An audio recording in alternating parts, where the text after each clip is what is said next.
Ya, baik anak-anak, sekarang Ibu akan menjelaskan mengenai volume udara pernapasan ya. Nah, di sini sudah ada gambar kurva mengenai volume udara pernapasan. Kita kan sehari-hari melakukan respirasi ya, suatu kebutuhan.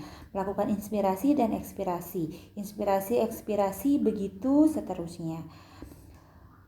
Inspirasi dan ekspirasi biasa yang kita lakukan itu adalah volume tidal. Itu adalah volume tidal. Oke, maaf, ini udah ada. Kita hapus dulu. Itu adalah volume tidal.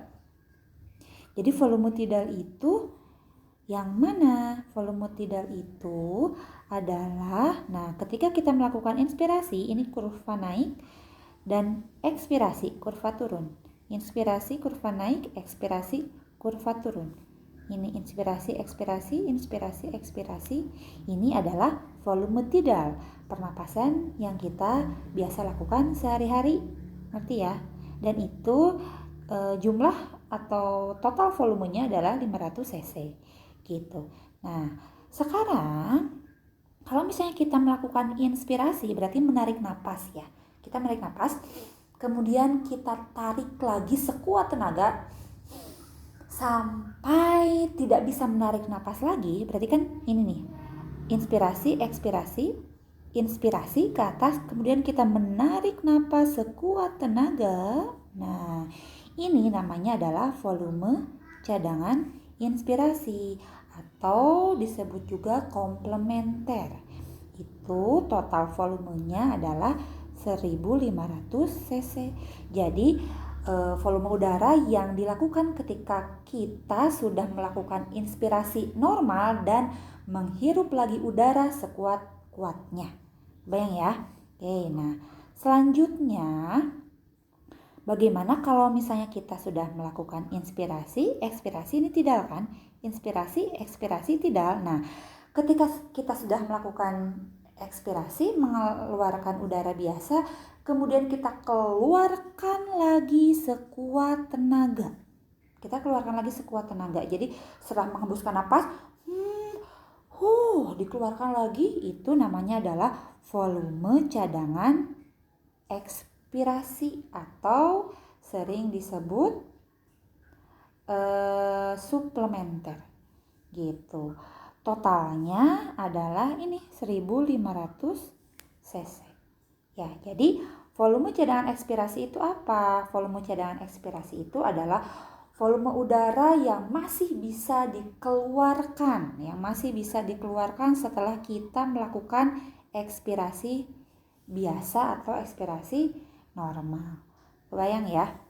Oke, nah sekarang udah bisa ngebedain ya antara volume tidal, inspirasi ekspirasi normal, kemudian volume cadangan inspirasi. Setelah inspirasi kemudian menghirup udara sekuat tenaga. Nah, ini namanya volume cadangan inspirasi. Kemudian melakukan ekspirasi, ini tidal. Kemudian mengeluarkan atau menghembuskan udara sekuat-kuatnya sampai tidak bisa dikeluarkan lagi. Ini adalah volume cadangan ekspirasi. Bisa membedakan ketiga ini ya. Nah, sekarang ketiga ini ya, volume cadangan inspirasi, volume tidal, dan volume cadangan ekspirasi. Ini namanya adalah kapasitas vital. Jadi kapasitas vital itu adalah jumlah atau gabungan antara volume cadangan inspirasi, tidal, dan ekspirasi. Gitu ya, ngerti? Oke, nah vital, ingat aja, vital itu kan penting, berarti ini tuh penting banget dalam pernapasan gitu ya. Nah, sekarang ada volume sisa. Volume sisa itu apa? Volume sisa itu adalah udara yang tersimpan di paru-paru dan tidak bisa dikeluarkan meskipun sudah melakukan volume cadangan ekspirasi gitu. Jadi ya udah tersimpan aja di paru-paru ya. Nah, kemudian ada volume total. Volume total paru-paru itu apa? Bentar. Volume total ya. Volume total itu adalah gabungan dari semuanya. Kapasitas vital yang merupakan gabungan dari inspirasi, tidal, ekspirasi plus volume sisa. Jadi vital plus sisa. Volume sisa ini namanya juga adalah volume residu ya. Residu. Gitu. Dapat dipahami ya. Nah, kalian bisa baca ini merupakan jumlah volume dari masing-masing volume udara gitu ya.